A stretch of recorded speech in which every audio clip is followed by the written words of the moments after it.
consider this picture your trigger warning for this whole video. Let's get into the Trump rally, shall we? Now, of course, as you all know, unless you've been living under a rock for the past few hours, I'm recording this video Saturday morning, March 12th, 2016, and last night, March 11th, Friday, 2016, in Chicago, there was a series of rallies and protests that were organized to shut down a Trump rally that was scheduled to be held in the city. Now, liberals are talking about how Trump is divisive and he's a racist and he encourages violence, but it's like, look, those same people that are out there protesting were also out there protesting and or looting and rabble rousing during the Black Friday sales of last year, during Laquan McDonald, after he was shot and killed by police in Chicago. And those same people were out there in Baltimore, Maryland, causing chaos, Ferguson, Missouri, causing chaos, LA causing chaos. Every other day, there seems to be some kind of issue that the grievance industry wants to address. And it always seems like the Negro is in the epicenter of it. It's not just a black thing here, because you got people of all walks of life that want to interrupt Donald Trump. You don't see this in reverse. The Trump rallies are not being interrupted and bombarded by Trump supporters. It's people that do not want to support Trump. There's been video evidence of people that come just to rabble rouse. And you know what the funny thing is? A lot of these folks are black, and these are the kind of people that kill somebody on the dance floor in a black nightclub. These are the kind of people that have clubs that they go to that do not allow them in. They got dress codes. You know, these Negroes in white t-shirts, sagging pants, they wouldn't even be allowed into a black club in the ghetto, because even the people in the ghetto know that those kind of people will bring death and destruction to your event. That's the elephant in the room that nobody wants to address. When you have a lot of black folks in one area, somebody might die or at least get beat the hell up. And don't nobody want to talk about their liberal enablers, people that allow for them to go out and just cause chaos nonstop. And these liberal enablers, they could be Jewish, they could be white, they could be other blacks that have a lot of education. They could be Asian, they could be Mexican, Hispanic, whatever it is. Just like at the so-called Trump rally protest sponsored by MoveOn.org, many of these people, you know, you got gay people, you got Mexicans, you got basically people that would want to vote for Bernie Sanders. Bernie supporters all in the actual rally protest. Those are the people that are causing the chaos, right? It ain't Trump supporters. Trump supporters are peaceful, and Trump supporters are also very diverse. And you got fake pictures going around with the 3 white women with the Trump wigs on. The Trump wigs are real, of course, but the whole thing about that t-shirt saying that "Make America White Again" was false and obvious Photoshop, and all it takes is a 2-second Google image search to find out that it was false. So the question remains, why must we be subject to these people and their lies and their constant destruction of Western culture?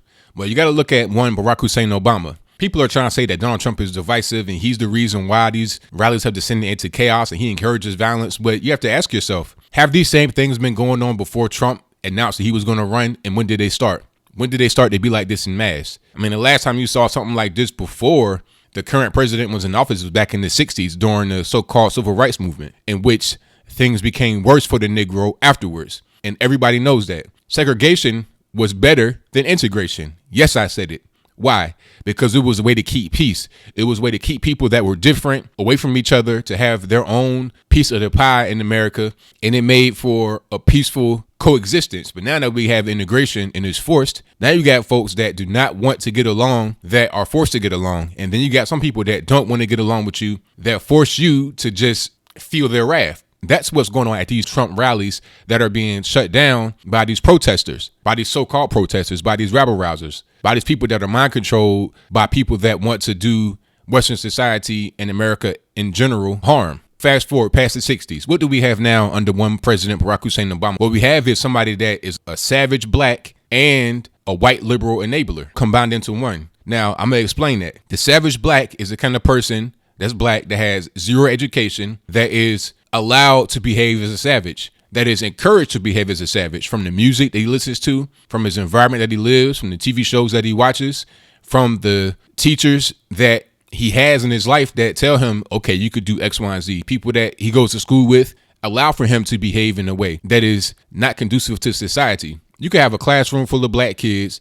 It'll be the 3 kids in the back that get the most attention, that cause the most chaos, and they have the most concessions made for them. And it's usually by some white liberal teacher that wants to promote equality, that wants to help the Negro become better. But all they do is forsake the rest of the class and kind of force the rest of the class to either behave like them or to have to fight them. And then when those people grow up, Those guys in the back of the class grow up. What they do is they become jailbirds, they become drug addicts, or they become the people that are out there causing the chaos right now. And some of the folks that were in the class with these people also come out there and cause chaos, right? What you need to have is very strict laws, rules, and regulations on the Negro and on subversive parts of society. Homosexuals, you want to enable gay marriage. You want to lead with the carrot of amnesty, talking about 11 million illegals can have the right to stay over here and you won't get deported.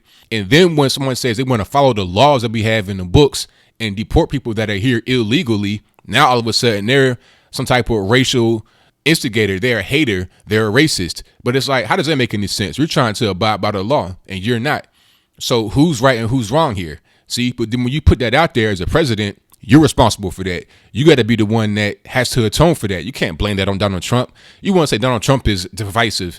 Now all of a sudden liberals want to say the word divisive. Okay. But for the past 2 or 3 years, all the race riots across the country, all these Black Lives Matter people, all these social justice warriors, all these people suing people over gay wedding cakes and whatnot.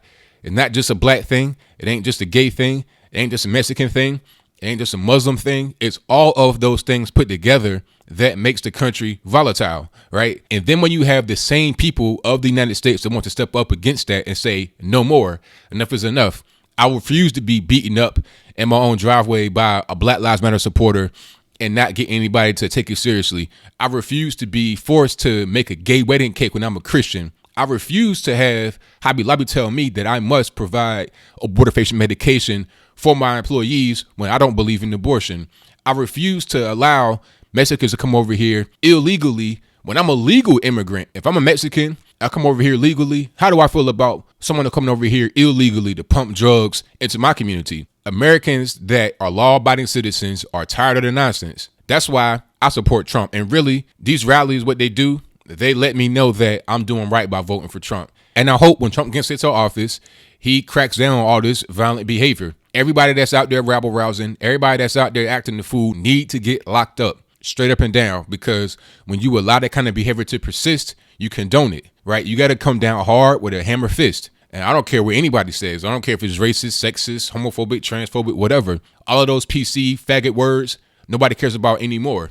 And you got to get with the times. And I think Trump is the guy. This is why Trump is winning. Because you got to understand, I've seen something on Facebook where somebody said, oh, the reason why Trump is winning is because the GOP is ineffective. No. The reason why Trump is winning is because the nature of the nation has been to kowtow to the PC culture.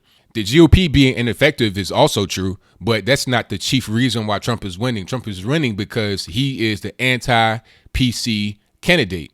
If he was still Donald Trump and still trying to kowtow and be a cuckservative, being like a John Kasich or Mitt Romney or Lindsey Graham or Jeb Bush, nobody would like him anyway. It doesn't really matter about his boisterous ways.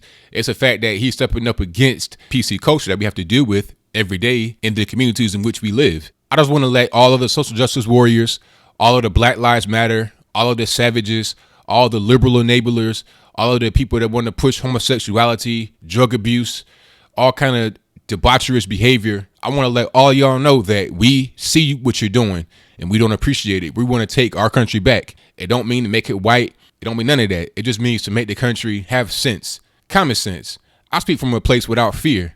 A lot of folks can't really do that because they're afraid of what the liberal establishment will do to them. And that's a legitimate fear because they control everything. It's difficult for you to be able to live in society that's controlled by liberals and speak out against it. It's like having a king over top of your head that will behead you if you speak out against them in an ill way. So I'm like this here. Does anybody got something to say? Tell me in the comments below. How do you feel? Do you think that this is healthy behavior to go out here and attack people just because of the way they feel? And don't blame Trump supporters. Don't blame Trump supporters for what's going on, because you have to understand this has been going on before Trump even announced he was going to run, right? You had protests in Chicago, New York, Philadelphia, LA, Ferguson, Missouri, Baltimore, Maryland, and you also had an all-time high per capita murder rate in Baltimore, Maryland, aka Bodymore, Murderland, aka Be More Careful. All-time high per capita murder rate, 330 some people, and most of them are black, 90% black dead folks. Don't nobody want to talk about that. All everybody want to talk about is how Trump is so racist and he's making me feel bad and he's insensitive to Muslims. Shut up. Shut up. Shut up. Look at the way the world is and don't try to take anything from it. Look at it for what it is and stop trying to obfuscate the problem. Now, throughout this video, you've seen videos of the violence, of the mayhem, of the melee. You see who these people are and you see what's going on. These are not people that are just underprivileged. These are people that are organized, that are motivated, that have a definite agenda politically. So we got to fight fire with a little bit of fire of ourselves, not to go out there and rabble rouse and beat people up. No, we're just going to stand strong in our beliefs. I think standing strong in our beliefs as conservatives is enough. And we will defend ourselves if we happen to be approached by somebody that wants to do us harm. But we're not going to start nothing because that's not what we do as conservatives. We're just people that come out here and clean up the mess that liberals leave for us. That's all I got to say for this video. If you like what you heard, please comment, rate, share, and subscribe. Peace. To identify these creeps for who they are. They're anarchists. So you're not going to be able to amp it down. You're not going no matter what you do, like I said, they advocate violence and they advocate chaos to bring down our legally constituted government. So no matter what you do other than shutting down these rallies and never holding them and having these candidates never say anything and having their supporters never say anything, that's the only way against an anarchist it's going to work. This has to be crushed because these people's voices, I don't care whether these goons don't like what the candidates are saying, because if it weren't Donald Trump and it were Ted Cruz or Marco Rubio who was attracting 10, 15, 20,000s at rallies, the same thing would be happening. They're going after the person they see that's the biggest threat. I don't believe in our country that we should have our First Amendment. And when I say our, I'm talking about anybody who wants to participate in this process. We should have it shut down just to keep the peace. No, the goons need to back off, and they need to be silenced, not the people who are on the side of law and order.